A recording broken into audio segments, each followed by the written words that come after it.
Allez, c'est parti. On part sur l'actu en bref, en gros. Donc, je voulais commencer dans l'actu en bref sur l'aide médicale d'État. Donc, comme je vous disais au tout début, il y a presque une heure maintenant. Bah oui, oui, oui, oui, maintenant il y a plus de monde, mais c'est cool, tant mieux, tant mieux. Moi, j'aime bien papoter. Euh, donc, comme je le disais au tout début, il y a presque une heure que il y avait l'aide médicale d'État faisait partie des sujets dont Bayrou s'était emparé juste avant son départ en essayant de caler des petits décrets comme ça, vite fait, sans que personne s'en rende compte. Sauf que bah si, on s'en est rendu compte. Et ça concernait l'aide médicale d'État, donc l'AME, et les franchises médicales, entre autres. Et il faut savoir que ces décrets, aujourd'hui, n'ont pas été signés, mais ne sont pas enterrés pour autant.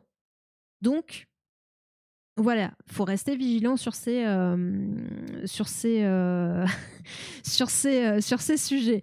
Je ne lis pas vos bêtises, mais vas-y. Et donc, en fait, aujourd'hui, l'aide médicale d'État, bah, Sébastien Lecornu va recevoir les 2 auteurs d'un rapport sur le dispositif pour dépassionner le débat. Et lui, il dit en gros, on va pas lire tout l'article forcément, même s'il est pas très long. Encore une fois, je vous remettrai tous les articles qu'on va voir ce soir. Vous les aurez dans le Discord si vous voulez aller creuser de votre côté, parce qu'on va pas forcément lire en entier, en intégralité tous les articles. Mais en gros, il dit non, mais c'est juste que je veux m'informer auprès des gens, voilà, qui savent, voilà, auprès des sachants, comme il dit. Mais voilà, c'est pour dépassionner le truc. Moi, je veux m'informer, mais pas question pour l'instant de toucher à l'AME. Donc voilà ce qui est dit. Mais il y a quand même le rappel du gouvernement Bayrou que vous avez préparé des décrets restrictifs. Donc voilà, on n'est pas non plus à l'abri d'eux. Et il rappelle en fin d'article, et je vais le redire parce que je pense que c'est important quand même de bien resituer quand on parle d'AME de quoi il est question. Donc l'aide médicale d'État permet aux étrangers en situation irrégulière et à revenus très faibles d'avoir une couverture à 100% pour leurs soins médicaux. Encore une fois, pas tous les soins médicaux. Il y a quand même un panier de soins qui est pris en charge et une grosse partie qui ne l'est pas forcément. Si elle est dans le collimateur de l'extrême droite et de la droite, le monde de la santé la défend fermement au nom de la santé publique. Oui, parce que ne pas soigner des gens, bah, ça peut avoir un impact sur la santé de tous les autres personnes, des gens qui ne sont pas forcément étrangers, des Français par exemple. En 2024, elle a représenté une dépense de 1,2 milliard d'euros par l'État, ce qui représente environ 0,5% des dépenses de santé. Ça représente, je répète, 0,5% des dépenses de santé prévues par le budget de la Sécu. Autrement dit, c'est pas non plus là où on va pouvoir faire des grosses économies en matière de santé, notamment Bayrou qui parlait de la balnéothérapie. Sauf que ce qu'il n'avait pas compris, c'est que la balnéothérapie, eh ben, en fait, c'est de la rééducation et que c'est important pour certains patients et qu'en fait, dans le budget des dépenses de l'AME, lui prenait ça comme un totem, genre, là là, on dépense des millions pour ça. La balnéothérapie, alors je n'ai pas la source du chiffre, mais je sais que le chiffre est bon puisque c'est quand même Clément Viktorovitch qui a eu l'information après avoir parlé de ce sujet. Et en fait, c'est 80 000 euros par an. Voilà. Voilà, voilà. Mais c'est comme ça qu'on va faire des économies. Ok. Donc voilà, donc c'était juste pour remettre une petite couche que il y avait le Cornu qui s'informait, on va dire, sur l'AME et voilà. Mais je pense qu'il s'informe pas pour rien, on va dire. Et s'il la supprime, cela coûtera plus cher en santé. C'est exactement ça, Lynn. Dis-moi hein, si je dis mal ton pseudo, si tu préfères que je t'appelle autrement, il n'y a pas de problème. Hein. Mais oui, oui. Ça, en fait, c'est toujours pareil. Hein. C'est les coûts, des coûts de soins ou des coûts de prévention vont. Lynn, ça va. Ok, super. ou des coûts de prévention. Faut pas avoir ça comme une espèce de charge sur laquelle il faut grappiller parce qu'en fait, il faut voir qu'est-ce que ça permet de ne pas dépenser. Et c'est ça souvent qu'on oublie, et c'est là toute la tristesse du délabrement du système de santé, c'est que on ne réfléchit plus qu'en termes de coûts, même quand on parle de prévention et de prise en charge, alors qu'en fait, il faut voir que plus on va prendre tôt en charge, plus on va faire de la prévention, et moins le coût sera élevé in fine. Que si on n'investit pas dans la prévention, si on recule la prise en charge, et ben, au final, on va dépenser beaucoup plus parce que la maladie se sera aggravée. Et donc, la prise en charge sera beaucoup plus lourde. Donc, vraiment, attention à ça, quoi. Il y a des investissements qui sont importants dans le temps. Donc voilà, ça c'était la petite seconde couche sur ces fameux décrets et ce qu'ils veulent ceux qui attaquent l'AME. On va passer au deuxième sujet. Je vous dis, c'est l'actualité en bref. Hein. On va essayer d'être... J'ai eu de la fièvre et mal à la tête. Plus de 100 cas de chikungunya ressentés à Antibes, le plus gros foyer jamais répertorié en métropole. Donc on rappelle que ça fait un petit moment que le chikungunya, qui a eu des cas, en France et qui sont vraiment des infections locales. C'est pas quelqu'un qui a ramené, qui a ramené ça. C'est vraiment des gens qui n'ont pas voyagé, qui étaient en France et qui se sont fait contaminer par notamment le moustique tigre, qui est le vecteur du chikungunya. Donc on a vu quelques cas sporadiques, même s'il y avait quand même, je crois la dernière fois que j'en avais parlé, on était quand même à un peu plus d'une trentaine de cas, si je ne me trompe pas. Si vous avez l'info dans le chat, n'hésitez pas à la donner, hein, l'intelligence collective, voilà, tout ça, tout ça. En Dordogne, on a une cinquantaine de cas de chikungunya. J'ai rendez-vous vendredi pour voir si je ne l'ai pas chopé. Ok, d'accord, Colibri, ben, tiens-nous au courant si tu le veux, mais j'espère que ça va aller quand même. Donc voilà, il y a de plus en plus de foyers de plus en plus importants. Et je voulais en reparler parce qu'en fait, il va falloir un petit peu s'habituer. C'est ce qui est dit dans l'article. Hein. Donc la maladie, elle est transmise par les moustiques atteints. Et donc, de plus en plus d'individus en France, en métropole française. La progression du virus n'est pas prête de s'arrêter et les cas devraient se multiplier dans l'année à venir. Donc, il va falloir s'habituer sous les virus des tropiques. C'est un petit peu ça, triche hystérique, effectivement. Il va falloir s'habituer malheureusement à vivre avec cette maladie. On apprend à vivre avec le coronavirus. Et là, c'est typiquement une maladie qu'on a en France métropolitaine à cause du réchauffement climatique. Hein. Typiquement. Donc, ce sera certainement pas la dernière. Il y a des vaccins. Je crois que effectivement, il y a un vaccin. Maintenant, l'accès au vaccin, et est-ce que là, ils partent dans une campagne de vaccins par rapport à ça? En France, il n'y en a pas forcément de question. Dans les, je sais plus quelle était, c'est la Réunion, je crois, qui était, enfin en France métropolitaine, j'en ai pas entendu parler pour l'instant de campagne de vaccination. Si quelqu'un en a entendu parler, n'hésitez pas à partager sur le Discord.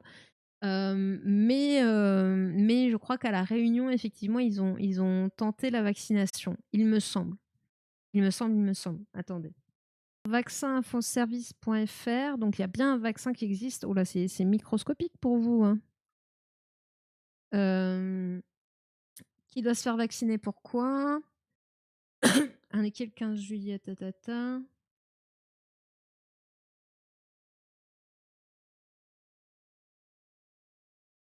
Donc en France, l'interdiction reste en vigueur dans l'attente de nouvelles directives du ministère de la Santé. Actuellement, la vaccination est ouverte à La Réunion et à Mayotte pour les adultes de 18 à 64 ans avec comorbidité, ainsi que pour les voyageurs de moins de 65 ans se rendant dans une zone épidémique.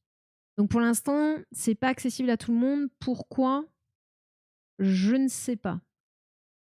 C'est pas accessible à tout le monde et partout. Est-ce que c'est une question de... Bah, il doit y avoir une raison derrière Antonyme, hein. C'est ça, en fait, c'est la question que je me pose, c'est la raison, mais je vais essayer de lire un petit peu. Le vaccin ne doit être administré que lorsqu'il existe un risque important d'infection par le chikungunya. Et ils disent pas pourquoi. Il y a des contre-indications pour la vaccination chez les personnes âgées et plus peut maintenant. Hein, 65 ans et plus peut maintenant être levé, ok.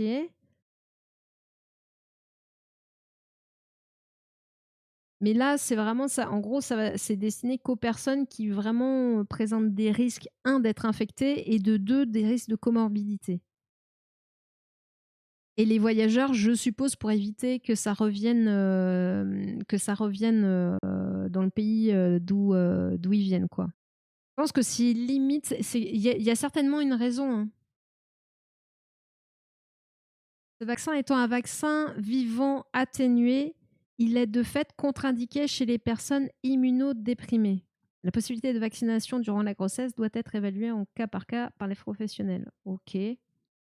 Un autre vaccin, le Vimkunya, est commercialisé en France pour la prévention du chikungunya chez les 12 ans et plus depuis juin 2025.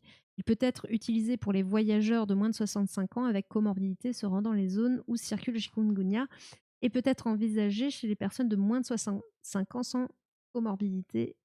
Nanana, ok. Pour le moment, il est disponible dans certains centres de vaccination internationaux et non remboursés. Il n'est pas pris en charge, mais il doit y avoir une raison, hein. Effet et impact, non conscient, principe, indication, effet indésirable. On va aller voir. Ok, ok. Ne doit pas être utilisé chez personne immunodéficience ou immunodéprimée, présentant une hypersensibilité à la substance active ou l'un de ses exceptions. Je pense que c'est le fait qu'il soit un vaccin vivant atténué. Ces vaccins vivants atténués sont constitués de germes vivants modifiés afin qu'ils perdent leur capacité à induire la maladie. Ok. Il est de fait contre-indiqué chez personne immunodéprimée. La possibilité de la vaccination de nanan. Ok. Effet indésirable. Douleur, maux de tête, sensation de malaise, la fatigue, douleur musculaire articulaire, la fièvre, un peu classique, j'ai envie de dire. Et bonsoir, Croc-Citrouille. Alors, Obli qui nous dit après recherche sur Internet, en raison de plusieurs cas graves, dont un décès survenait après la vaccination avec X-Chic, ok, je ne sais pas si ça se prononce comme ça, chez les personnes âgées à La Réunion, la Haute Autorité de Santé et le ministère de la Santé ont décidé de suspendre la vaccination contre le chikungunya avec X-Chic pour les personnes de 65 ans et plus. Ok, ok, ok. Donc c'est ce qui explique un peu les réticences à faire une vaccination générale, globale, quoi. Et ouais, les réactions allergiques, ok. Non commerciaux, prix et remboursement, adultes, prise en charge de l'ARS, réunion dans le cadre de la campagne de vaccination. Donc pour l'instant, le remboursement, c'est vraiment qu'à la Réunion et dans le cadre de la campagne de vaccination. Donc il n'est pas pris en charge par l'assurance maladie pour le moment. Je pense qu'ils attendent d'avoir un peu de recul. Peut-être que le vaccin est plutôt récent. Et je vais me le mettre à côté du... Hop là, comme ça, je vous mettrai le lien si vous voulez aller regarder un petit peu plus en détail. Donc voilà, ça fait partie des choses, des maladies, encore une, avec laquelle il va falloir apprendre à vivre, une épidémie en pleine progression. Certainement que l'année prochaine, il y aura certainement encore plus de cas. Et pour limiter le risque de transmission du virus, des opérations de démoustification ont lieu régulièrement dans les quartiers touchés par l'épidémie. Les autorités demandent aussi aux habitants de supprimer les eaux stagnantes favorables à la prolifération de la... En gros, tout ça, c'est ce que vous entendez toujours pour se débarrasser des moustiques, et notamment des moustiques tigres, les eaux stagnantes, voilà. Cette année, elle a été fortement renforcée, c'est l'affaire de tout le monde. Donc il faut vraiment maintenant mettre en place les actions nécessaires. Après, bon, j'ai du mal à croire que ça suffise. Normalement, le moustique, il est là, voilà, hein, il va y rester, hein. Avant-dernier article, c'était sur manger 5 fruits et légumes par jour, un objectif plus facile à réaliser qu'il ne l'est paraît. Alors, je ne sais pas si tu es toujours là, Sophie, mais peut-être que tu pourras nous en dire plus. Là, c'est vraiment de l'actualité France Info, hein, c'est des petits articles, des petits articles. Tu es d'accord? Ok, bon, c'est validé. On va voir l'article, ce qu'il explique. Je ne sais pas si tu as vu passer cet article de France Info. Euh, on va voir si voilà, les explications dans l'article te paraissent cohérentes. Mais bon, ça a l'air pas trop absurde, on va dire ça. Donc manger 5 fruits et légumes par jour, c'est une recommandation alimentaire les plus populaires. Effectivement, on l'entend très très régulièrement. Et mince, qu'est-ce que j'ai fait? J'ai fait des bêtises? Hop. Mais cette instruction reste assez imprécise et soulève un bon nombre de questions sur son application. C'est vrai qu'on se dit la base, bouger, alimentation, sommeil et eau. On se dit souvent, ouais, il faut manger 5 fruits et légumes différents. Qu'est-ce que ça veut dire exactement, en fait, cette histoire de 5 fruits et légumes par jour? Donc, c'est une recommandation de l'Organisation mondiale de la santé, reprise depuis 2001 par le Plan national nutrition santé. Il se base sur des rapports qui recommandent de consommer 400 grammes de fruits et légumes par jour. Et santé oublie. Donc en fait, 400 grammes, eh ben, on va voir que ça va assez vite. Je vais m'étirer aussi un petit coup. Les fruits de saison, c'est pas si cher. En plus, oui, si vous prenez de saison, c'est encore mieux. Mais bon, l'accessibilité à une alimentation saine, à des aliments bio, par exemple, c'est pas possible pour tout le monde. Donc il faut aussi en tenir compte. Parce que malheureusement, les produits pas chers sont souvent les produits les moins bons. Voilà. Pas de souci, Sophie. Donc, pour un adulte, on considère qu'une portion classique de légumes ou de fruits correspond à environ 80 grammes.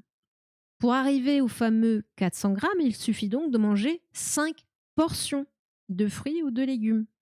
En fait, les 5 fruits et légumes, c'est 5 portions de fruits ou de fruits et ou de légumes.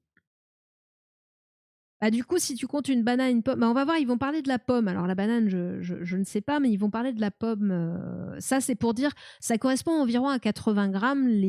Voilà, quand on parle d'une portion classique de légumes ou de fruits, bien sûr, il y a des fruits qui vont peser un petit peu plus lourd, d'autres un petit peu moins, mais c'est un environ et c'est ce qu'il faut retenir en fait. Un objectif réalisable si vous mangez une portion de fruits au petit déjeuner, puis une portion de légumes et une portion de fruits au déjeuner et au dîner, vous arrivez à vos 5 portions. Les 80 grammes sont donc vite atteints. Une pomme classique c'est facilement entre 100 et 150 grammes. Donc c'est un peu la question que tu posais. Des haricots verts en accompagnement d'un plat pareil. Donc rien qu'avec cela, on arrive déjà à 200 à 300 grammes. Donc on a déjà presque la portion. Attention, si vous mangez 80 grammes de salade de fruits avec 5 fruits différents dedans, cela ne compte pas comme 5 fruits, mais pour une seule portion. Puisqu'on rappelle que en fait, 5 fruits et légumes, c'est plutôt 5 portions d'environ 80 grammes chacune. 5 bananes par... Des trucs industriels, ça, on est 4 et on était à 600 € par mois sans alcool. Là, j'ai fait un test ce mois-ci. Si je fais tout moi-même, que des produits frais de qualité, viande chez le boucher, légumes, etc., tout fait maison, et ben résultat, 360 € pour tout le mois, toujours sans alcool. Effectivement, il y a ce paradoxe-là, mais il faut pas. Alors, je vais parler d'accessibilité et de temps. Enfin, je peux presque inclure pardon, le temps dans l'accessibilité. Il faut avoir le temps de préparer. Faut avoir l'habitude. Enfin, voilà, c'est une habitude. Avoir le temps de le faire. Avoir les bons produits accessibles aussi. Accessibles dans ton environnement, ou que toi-même tu aies un véhicule pour aller les chercher.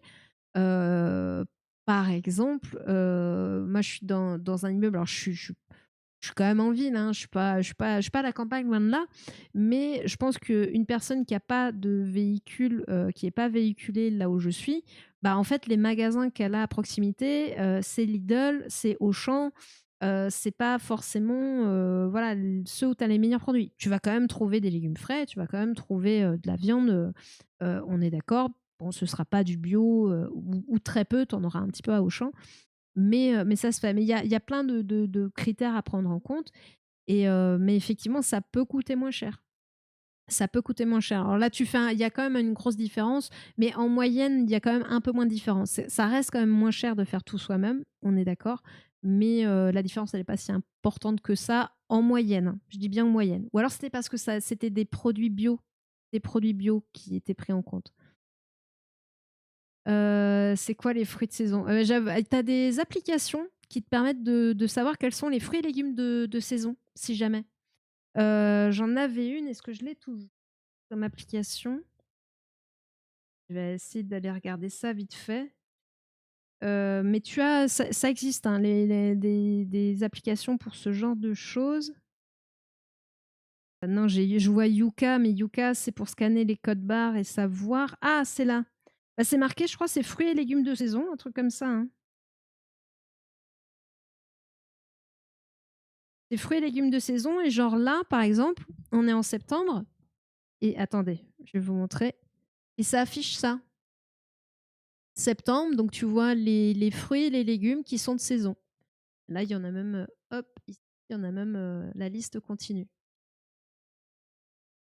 Donc ça te permet d'avoir une idée, et je crois que c'est vraiment simplement, fruits et légumes de saison. Ça, c'est pas Yuka, hein. Ça, c'est pas Yuka, hein.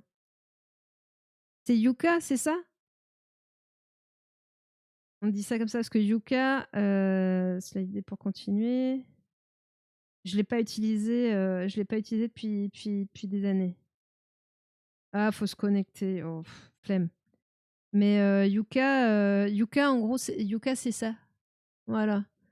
Je suis pas connectée, donc du coup, je pourrais pas vous montrer à l'intérieur. Ça prouve que je l'ai utilisé il y a Balurette. Il y a Balurette, on ne dit plus ça, non?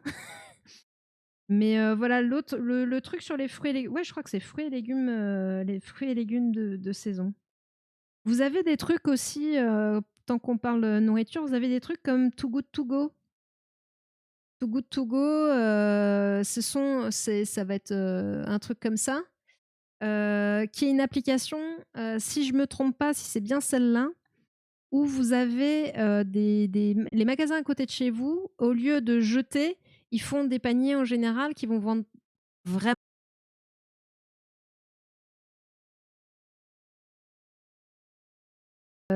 qui vont regrouper les invendus et les vendre à prix cassé, et ça permet d'avoir accès à des bons produits. Ouais, non, l'accessibilité aux produits, enfin voilà, c'est des choses qu'il faut tenir compte. Tout le monde n'y a pas accès. Que fait maison, c'est plus nutritif quand tu vois qu'il y a beaucoup de nourriture industrielle qui est coupée avec de l'eau. Oui, oui, non, mais c'est sûr. Sans problème, avec de la bolognaise maison, à peine 50 grammes. Ah oui, non, mais enfin, t'as entièrement raison, Anthony. Hein. Mais c'est après que, enfin, encore une fois, il faut de l'accessibilité, le temps, l'énergie. Enfin, il y a plein de choses qui rentrent en compte. Et puis, en plus de se dire que, enfin, d'être persuadé que ça va te coûter moins cher. Parce que je pense aussi qu'il y a des gens qui ne sont pas sûrs de ça, que ça va leur coûter plus cher. Parce que tu as tellement, aujourd'hui, quand tu as des trucs, hein, pour te nourrir un petit budget sur des plats cuisinés industriels. Alors oui, c'est de la merde, mais ça coûte pas cher. ça coûte pas cher et je suis pas sûre que les gens se rendent compte. Après, moi, j'avoue qu'aujourd'hui, les légumes, enfin, je suis toujours surprise quand j'en achète du prix que ça coûte quand même, mine de rien, quoi. Mine de rien. Et du coup, c'est peut-être pas complètement instinctif, quoi. Il y a Jo aussi qui est pas mal en aide aux courses et obtention de recettes. Ok, d'accord. Euh... Fait maison, fini, il y a plein de restes. Mais oui, oui, il y a ça aussi qui fait faire des économies, hein. Mais c'est une bonne remarque, hein. Mais encore une fois, tout le monde ne peut pas forcément le faire et tout le monde n'a pas forcément conscience, pour ceux qui pourraient éventuellement le faire, conscience que ça leur coûterait moins cher. Il y a des restos qui vendent moins cher leur reste des fois. Ok, ok. Mais vraiment, ouais, l'application Too Good To Go, si voilà, faut regarder régulièrement ce qu'il y a. Mais ça peut être des bons plans. Il peut y avoir vraiment des très bons plans, quoi. Après, faut être réactif s'il y a un truc qui vous plaît, parce que des fois, ça peut partir très très vite. Mais manger, manger des fruits et des légumes, c'est bien. Et on a vu que du coup, parce qu'on était quand même là-dessus, donc l'objectif est réalisable. C'est une portion 80 grammes et comme une pomme fait facilement entre 100 et 150 grammes, des haricots verts accompagnant un plat un peu pareil. Donc voilà, ça monte vite. Donc il n'est pas nécessaire de consommer 5 fruits et légumes différents chaque jour, mais une alimentation diversifiée est meilleure pour la santé. Pour résumer, l'Organisation mondiale de la santé recommande la consommation d'au moins 400 grammes de fruits ou de légumes par jour, tout en gardant à l'esprit qu'une alimentation diversifiée ne peut être que bénéfique. Voilà, voilà. Donc ça, c'était pour le petit point alimentation. Je trouve que c'est pas mal d'en reparler parce que c'est vrai que bien sûr, 5 fruits et légumes, on l'a dans la tête, mais se représenter ce que ça veut dire exactement, on a vite peut-être se dire «Non mais j'y arriverai jamais» et en fait, on voit que c'est beaucoup plus accessible que ce qu'on pense et que peut-être vous êtes déjà, dans les portions en fait, qu'il faut, quoi. C'est que prendre un verre de multifruits suffisamment avec 8 fruits différents dedans. Non et le multifruit en plus, les jus de fruits le matin, c'est principalement du sucre. C'est pas forcément vaut mieux manger un fruit que boire un verre de multifruits, parce que c'est vraiment du sucre rapide, du pas bon sucre entre guillemets dans le jus de fruits, alors que si vous mangez le fruit, ce sera du sucre, du meilleur sucre entre guillemets et en plus vous aurez toutes les fibres du fruit qui fait que, voilà, ça sera, meilleur sur plein de points de vue. Mais effectivement, moi, pendant des années, je buvais un verre de multifruits ou de jus d'orange le matin. Et en fait, bah, il se trouve que c'est juste du sucre. Bon, du coup voilà, la tisane, c'est bien. Et bonsoir, idole or not idole. C'est bien parce que j'ai compris ton pseudo au moment où je l'ai lu, alors que j'étais en galère depuis tout à l'heure. Je me suis dit, comment je vais le dire. Euh, Bonne question. Alors, je suppose que le poids du coup va être différent parce que quand on parle d'une portion de 80 grammes, forcément, bah, ta pomme, elle a de la flotte dedans. Voilà. C'est une bonne question. Je ne voudrais pas te dire de bêtises en te disant oui ou non. Je dirais que ça me paraît pas mauvais dans tous les cas, des fruits lyophilisés. Parce que le principe de la lyophilisation, c'est d'enlever l'eau. Et il me semble que ça enlève pas forcément les bons éléments. Maintenant voilà, je voudrais pas trop dire. Je voudrais pas te répondre oui ou non et te dire une bêtise. Ce serait du pile ou face. J'ai pas trop d'éléments. Juste le principe, c'est on enlève la flotte. Donc, pas forcément besoin d'en manger dans les mêmes proportions. Mais bon. J'ai plein de petites boutiques à côté de chez moi. Ouais, bah ouais, c'est ça. C'est pour ça, Antonine, que c'est plus facile aussi. Je buvais beaucoup de multifruits sans savoir que c'était hyper sucré, une cause supplémentaire à mon diabète. Si j'avais su ça plus tôt. Ah bah c'est pas que le multifruit hein, qui a causé malheureusement ton diabète. Hein. C'est encore une fois, c'est plein de choses. Hein. C'est un ensemble de choses. Mais c'est sûr que maintenant que tu es diagnostiqué diabétique, bah, le jus de fruits le matin, faut arrêter, quoi. On va parler oreiller. On va parler oreiller, voilà. Et la question c'est, hop, sommeil. Comment bien choisir son oreiller? Je vais vous spoiler, ils y répondent pas, vraiment. Pas vraiment, voilà. On va regarder. On était en train d'attaquer le dernier, petit article de l'actu en bref et comment, donc bien choisir son oreiller et je rappelais qu'on avait déjà parlé de, quelle est la bonne position pour s'endormir, tout ça, pour, sa santé, pour, pas avoir mal au dos, tout ça et en fait, il y en a pas. C'est celle qui vous est confortable pour vous endormir parce que de toute façon pendant la nuit vous allez bouger. Donc en fait, vous prenez pas trop la tête avec on m'a dit: «Il vaut mieux dormir sur le dos ou dormir sur le ventre ou voilà, ou dormir sur le côté, machin». En fait, dormez comme vous êtes bien. Parfois, un petit coussin des fois calé, si vous dormez sur le côté, contre la cuisse pour pas trop basculer ou quand vous dormez sur le ventre, des fois un petit coussin un peu, sous le ventre ou sous le bassin parce que, pour éviter d'avoir le dos trop creusé, des fois ça peut soulager. Mais en dehors de ça, en fait, il y a pas, tant que vous êtes confortable dans votre position pour vous endormir, c'est le principal. Après, voilà quoi. À moitié à côté du lit, c'est suboptimal, j'étais ouais. Non, mais il y a pas de bonne ou de mauvaise position, en fait. C'est ça qu'il faut retenir.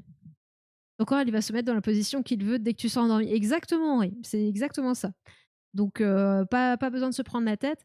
Et du coup, bah voilà, je trouvais rigolo ce petit reportage de. Ouais, il fait 6 minutes 30, mais bon, ça devrait aller vite. Là-dessus, en sachant on avait expliqué ça il n'y a pas longtemps, quoi. Non, ce stream n'est pas sponsorisé par un marchand d'oreillers. Si on est à prendre un oreiller. Sentez-vous. Non, non, il n'y a aucun sponsor, rien du tout. Toujours avec notre rubrique, comme chaque mardi. Bonjour ma chère Dorothée, Bonjour très heureux Julien. de vous retrouver. Alors cette semaine, on va s'intéresser à notre sommeil. C'est une question de santé importante. C'est Stéphane, on l'écoute, qui a une C'est question la pour vous. base même, la base. Bouger, alimentation, sommeil et eau. Bonjour, je m'appelle Stéphane. Je me demandais comment C'était choisir son bon excellent. oreiller pour bien dormir le soir. Comment choisir son On a oreiller? l'impression de jamais trouver le mot. Hein. Ah non, c'est sûr, il est toujours trop mou, trop ferme, en tout cas jamais à la bonne place. Bref, on est rarement satisfait de son oreiller. Il en existe des dizaines, jusqu'à plusieurs centaines d'euros.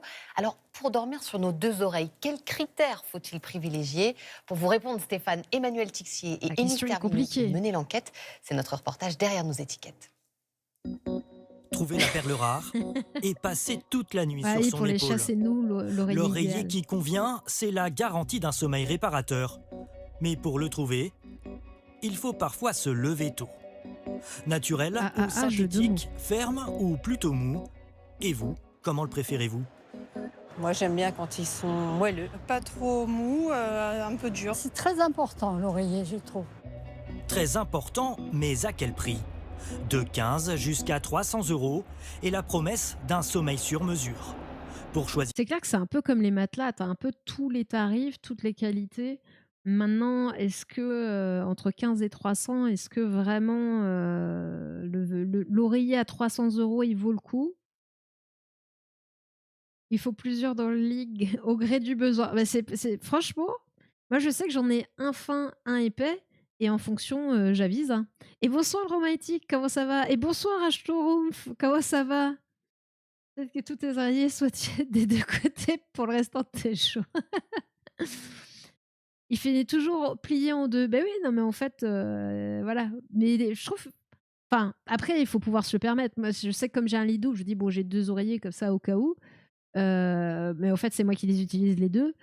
Et puis ça me permet, surtout c'est pas forcément le au cas où, c'est que ça me permet j'ai le épais en fait me cale quand je suis un peu assise dans le lit et le fin comme je dors sur le ventre, limite je pourrais dormir sans rien, mais j'aime bien avoir juste un tout petit truc pour rehausser quoi. Mais après, franchement mes oreillers, c'est des oreillers de base, enfin quasiment premier prix chez Ikea, hein. Et salut le moche! Ça va ici? La matière, qui est le plus important, les trucs polyester qui te font suer Et ben, je pense que tu soulèves un truc qu'ils ont même pas soulevé dans le reportage. Mais effectivement, les différentes matières, là tu dis, toi, le polyester, ça fait suer et du coup, l'été ou l'hiver, alors que la fibre naturelle va avoir une meilleure thermorégulation et sera plus agréable. Donc tu peux avoir ça. Tu as aussi la texture en fonction aussi des fibres ou des mousses qui vont constituer l'oreiller qui peuvent être importantes aussi. J'ai 3 oreillers, je change selon le feeling, parfois plusieurs fois par nuit. Bah voilà, en fait, chacun a sa méthode, hein. Nickel, j'ai pris 2 oreillers mémoire de forme à base de latex de bambou à 18 € par oreiller. Ça fait l'épaisseur de mon épaule-tête. Parfait. Et bonsoir, Lord Morissette. Bonsoir, bonsoir. Tu. Le sommeil, bof, ceci dit, c'est compliqué de ce côté-là depuis longtemps. Ouais, le sommeil, c'est toujours. Ça peut être compliqué, Fika. Sur le dos avec un oreiller assez fin. Bah ouais, en fait, il n'y a pas besoin. Enfin, moi, j'ai besoin de ça, mais après, chacun a son besoin. Il y en a qui dorment sur le dos. Eh ben, prépare bien tes croque-monsieur de Schnorr. Qui va pas me concerner, je dors sur n'importe Son quoi. oreiller sans se prendre la tête. L'important Nous que ça sommes te allés fasse voir pas mal à la derrière nos nuque et que t'es étiquettes. bien. Dans ce paradis pour les dormeurs, Renaud Questelot a décidé de changer sa literie, à commencer par un nouvel oreiller, et cela passe par un essayage. Il est un peu plus ferme celui-là, effectivement. J'ai un tas de vieux oreillers chez moi, j'en ai un gros, un petit, un fin. Je les stack les uns sur les autres pour pouvoir essayer de dormir correctement. Donc je pense que peut-être il faudrait remplacer, je sais pas. Oui, effectivement, une bonne literie, c'est un certain Classique coût, mais ça dure 10 ans. Ouais. Ou plus C'est vrai. sophistiqué, quelle que soit la marque de l'oreiller, comment s'y retrouver? Un oreiller où on peut caler l'épaule juste en dessous. Pour cet oreiller à mémoire de forme, comptez ici 209 €. Rien à voir avec cet autre modèle en fibre synthétique, 4 fois moins cher. C'est pas une question de prix en fait. On peut être très bien sur un oreiller à 25, 30, 40 €. C'est pas un achat facile. C'est un peu comme une paire de chaussures. Des fois, c'est bien d'avoir un En fait, conseiller, faut un tester, technicien quoi. qui va vous dire à une demi-pointure près, ça va aller ou ça va pas aller. Pour savoir comment sont fabriqués ces oreillers, nous sommes allés dans une usine. En fait, 2 je millions laisse, de je pièces laisse, en sortent chaque année pour fournir je la laisse grande dérouler. distribution. Mais très honnêtement, au final, Anthony t'a dit plus de choses que dans le reportage. Là, il nous explique comment Cette matière l'oreiller est première fabriqué est ensuite étirée dans en ces machines polyester. pour être plus J'ai envie de dire, bon, bah, c'est bien, tant mieux. Mais c'est pas ça qui t'aide à choisir ton oreiller, quoi. Des oreillers traditionnels. En gros, le Mais gars, il a dit, modèle en faut plein essor, tester c'est cet oreiller et monobloc, c'est pas le 4 coût fois qui plus compte, cher. quoi. On voit bien ici qu'on a quelque chose de compact. On est vraiment sur un bloc de mousse. Une mousse viscoélastique à mémoire de forme, ça coûte évidemment au kilo beaucoup plus cher qu'une fibre polyester. Merci pour le soutien, le qu'on moche. traite nous-mêmes qui plus est. Mais alors, existe-t-il l'oreiller idéal? Si tu pouvais À en croire ce tester spécialiste, tous tout les... dépend de notre morphologie. La première chose, c'est le confort. Donc, qu'il soit à mémoire de forme ou non, il faut être confortable dessus quand on dort. Et la deuxième chose, c'est la hauteur de l'oreiller, de manière à justement à essayer de ne pas avoir la tête dans une position inverse ou non, dans l'extrême. Un conseil, Mais ça, tu vas le sentir. En fait, effectivement... J'adore la science. J'ai envie de dire, et merci Ribos pour le follow. J'ai envie de dire, c'est un peu une évidence ça que tu sois confortable dessus. Oui, oui, merci. Enfin, non, je veux un oreiller moi en pierre. Je suis pas confortable dessus, mais ça s'appelle oreiller, donc je vais le prendre. Non. Et après, ce que disait, je suppose, il disait spécialiste, mais j'ai plutôt l'impression qu'il était kiné. La hauteur, effectivement, moi j'ai besoin, enfin comme je dors sur le ventre, si je prends un oreiller trop haut, effectivement ça va me tordre le cou et je serai en fait pas confortable. Mais qui me dit que pendant la nuit, je jarde pas complètement l'oreiller ou je suis pas à côté et je finis pas dans une position un peu bizarre, c'est possible, mais je le sais pas. Et c'est pas pour autant que je finis avec mal à la nuque ou mal au dos, quoi. Donc en fait, c'est un peu une évidence et de dire pour avoir la colonne alignée, encore une fois, je sais pas si ça a été dit déjà ou si je spoil, mais en fait, vous allez bouger encore une fois pendant la nuit et votre colonne, elle sera pas alignée, quoi. C'est pas un gage. D'être droit comme un... Déjà, on n'est pas tous droits comme des barreaux de chaise. Pour rappel, la colonne, si vous regardez une colonne vertébrale de profil, elle est courbée, elle n'est pas droite. Je vais essayer de vous montrer ça avec un super logiciel. Hop, voilà le super logiciel Anatomie Atlas 3D. Et là, vous avez la colonne vertébrale. De face, c'est droit. Mais tac, on la regarde de profil. Eh ben, elle n'est pas droite du tout. Bref, tout ça pour dire que ce truc-là, oui, c'est bien d'avoir la colonne alignée, mais encore une fois, vous allez dormir, vous allez aller dans tous les sens. Donc, voilà, soyez confortable sur votre oreiller, testez. Et ce que disait Anthony est très intéressant sur les matières, effectivement. Si la matière de votre oreiller vous fait transpirer et vous rend inconfortable, bah, effectivement, vous allez moins bien dormir. Mais c'est pas parce que l'oreiller va vous casser la nuque, c'est parce que bah, la matière fait que vous n'allez pas être à l'aise, quoi. Je vois, bah, j'aurais pas du tout coûte cher, mais ça change le sommeil. T'as jamais chaud, jamais froid, tu te sens bien. Ah ouais, ok. Après, encore une fois, c'est des investissements qu'il faut pouvoir se permettre, voilà, ou se mettre comme objectif. Il y a des mousses qui donnent une impression de chaleur désagréable. Oui, bah ouais, c'est ça. Ah, c'est vrai que là, la mousse qui montrait, elle était où? C'était où? C'était juste avant ça. C'est dans ce truc-là. Est-ce qu'on va voir Traditionnel, mais le modèle en plein essor, Et ces c'est cet mousses-là, oreiller elles sont... monobloc, 4 fois plus cher. On voit bien ici qu'on a quelque chose de compact. On est vraiment sur un Ouais. bloc de mousse. Cette mousse-là, de ce que je vois, j'ai l'impression qu'elle est mince. Purée, j'ai su le nom. Enfin, c'est juste un terme pour dire que elle est étanche, quoi. Vous avez des mousses qui sont un petit peu alvéolées, qui sont pas étanches, qui vont avoir tendance à faire éponge. C'est fou. Il y a un petit terme pour ça. C'est un terme à la con en plus. Hein. Vraiment rien de hyper. Et bonne soirée, Sam Gave. Merci. Mais forcément, si la mousse elle est étanche, bah oui, elle va avoir une tendance aussi à transpirer. Hein. Quand vous mettez un kawaii, ça fait un peu transpirer, quoi. Et ça retient en plus la transpiration, quoi. Hop. Donc en gros, là, ils nous ont pas dit grand-chose. Pour s'y habituer. Alors, ça, c'est une bonne question. Il existe l'oreiller idéal ou pas?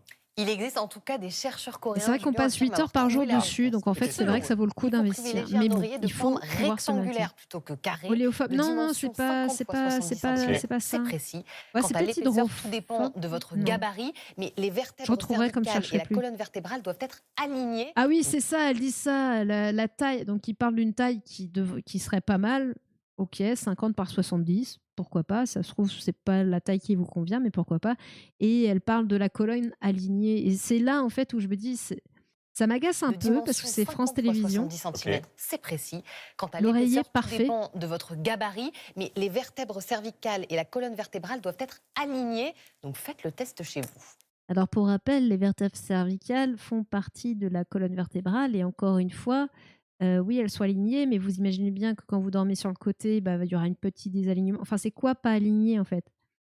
Et je sais pas, parce que vous dormez sur le ventre, en plus, vous allez voir une torsion de la tête.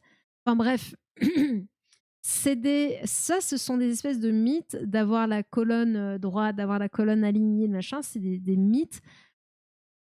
Soyez confortable avec la bonne hauteur d'oreiller. Forcément, si vous dormez sur le ventre, évitez d'avoir un pavé qui est épais comme je sais pas quoi. Mais sinon, soyez confortable dessus, quoi. C'est tout. Les oreillers qui disent, paraît-il, aussi des choses sur notre personnalité et notre bien-être. Oui, vous, typiquement, Julien, vous dormez avec combien d'oreillers? J'aime bien en avoir plusieurs. 2, 3. Moi, j'en ai au moins 5. Et bien, selon les Vous en avez chercheurs... 5 pour vous toute seule. 5 pour moi toute seule. Oui, Oui, c'est ça, aligné, comment elle fait autrement. Bah, ouais. Évidemment. Mais à 3, vous êtes déjà pas mal. Parce que selon les chercheurs, nous sommes probablement tous les deux un peu anxieux. Plus on s'entoure d'oreillers, et plus ça reflète un besoin inconscient de sécurité face au stress, à méditer. Donc, bon. Étonnant. ça, c'est la En oui. France, est-ce qu'on est Je d'ailleurs serais plutôt curieuse de bon voir la dormeur par recherche, rapport à nos voisins? Très bon dormeur. le On est même papier. les champions du monde dans cette catégorie. En France, Champion du on monde dort de en moyenne dodo. 7h52 par nuit. Imaginez, c'est 1h34 de plus que les Japonais, les petits dormeurs, eux, avec Ouais, 6h18 par 6h18. nuit. Les Allemands, eux, ce sont à 7h16. Et dans l'histoire, on a toujours dormi de la même façon avec des grandes nuits comme celle-ci? Pas du tout. C'est vraiment très surprenant. Moi, je sais que souvent, je m'endors sur le ventre et ça m'arrive régulièrement de me réveiller sur le dos maintenant. Je le faisais pas du tout avant, mais maintenant beaucoup. Arca. Non, c'est assez fou. Jusqu'à la Le révolution mortellement régulier. industrielle, la nuit était coupée en 2 parties. En fait, on se couchait à la tombée du jour avec un premier cycle de sommeil qui allait jusqu'à minuit environ. Oui, Là, il y a on des se relevait trucs pour cubes 1 en heure bois, qui pouvait ouais, être un truc consacrée dans le genre. à la Enfin, c'est espèce prière, de à la petit surveillance tabouret. d'animaux On voit ou bien encore l'illustration. voilà, des moments plus intimes. Cette nuit en 2 temps, elle prend fin au XVIIIe siècle avec l'apparition de l'éclairage artificiel. Et par ailleurs, Julien, Oui. savez-vous pourquoi les lits des rois de France ont longtemps été très petits? On entend souvent parce qu'ils étaient plus petits, non? Alors non, c'est parce Pas que. pas que, en tout cas c'est parce qu'ils dormaient assis par Ah oui. superstition, la position allongée étant synonyme de mort à l'époque. C'est incroyable. Aujourd'hui, tout un business. Il y a tout un business autour de la sieste aussi et du sommeil. Oui, avant, il y avait ça, je l'avais déjà entendu parler, mais effectivement, on dormait, oui, la nuit, les nuits n'étaient pas les mêmes. Il y avait un réveil durant la nuit. Et je crois même que c'est un réveil, je crois qu'il y avait un repas, même ils mangeaient à ce moment-là. Alors c'était peut-être un équivalent plus ou moins, une espèce de petit-déj un peu plus riche, entre guillemets. Mais oui, ils dormaient pas de la même. Leur rythme des nuits n'était pas les mêmes. Effectivement, donc ils s'endormaient à tombée du jour. À minuit, il y avait un réveil, mais la tombée du jour, on voit que ça peut être très tôt du coup. À minuit, il y avait un réveil, hop, on faisait des trucs, on bouffait et tout, et après on se rendormait. Quasi assis par peur de mourir. Ouais, j'avoue que pour l'avoir fait après en post-op, des fois avec le bras machin, être un peu relevé, faut être vraiment très fatigué pour s'endormir, hein. C'est bizarre, surtout quand tu dors sur le ventre d'habitude, quoi. On dort bien assis, bah, peut-être qu'il y a des gens qui dorment bien assis, hein, mais bon, après, est-ce que c'est les habitudes? Je sais pas. Et bonsoir Raven. Et sérieux, bonsoir Alexandre. Mais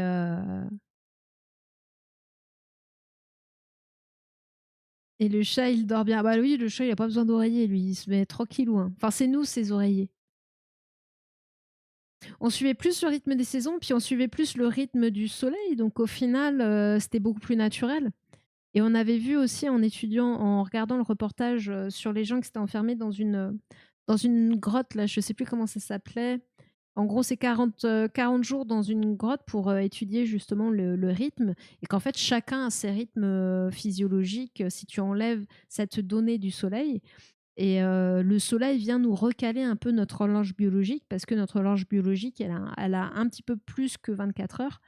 Donc, grâce au soleil, ça nous recale, mais on a chacun nos rythmes physiologiques différents. Mais c'est vrai que de se caler sur les saisons et sur le soleil, c'est normalement beaucoup plus naturel. Mais maintenant, aujourd'hui, c'est pas comme ça que ça marche. Un petit frichti à Cardoc. Ça va bien et toi? Oui, cette dette de sommeil. Bah là, on n'est pas dans le plus intéressant, mais t'arrives pour le gros sujet là.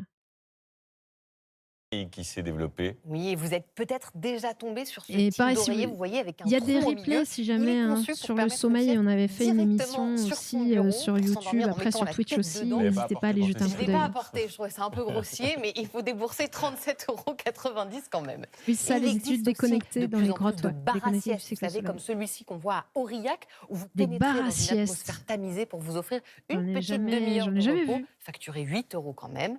Et puis enfin, certaines entreprises créent même des espaces dédiés. Vous voyez, comme ces petits original, cocons ça. refermables. 8 € la sieste, moi je sais pas si j'arrive à dormir. Je me dirais putain, il faut que tu dormes, t'as payé 8 balles. Il faut que tu dormes, t'as payé 8 balles. Et du coup, j'arriverai pas à dormir. Qui donnent un petit peu d'intimité. Pas sûr, en revanche, qu'ils étouffent complètement les potentiels ronflements. On va peut-être en caler un derrière vous, là, derrière le. Allez, pour la fin du derrière JT. l'écran. Merci, ma chère Dorothée, n'hésitez pas. Donc voilà, c'était le dernier sujet de l'actu en bref. Voilà, l'expérience Deep Time. Merci Henri, merci.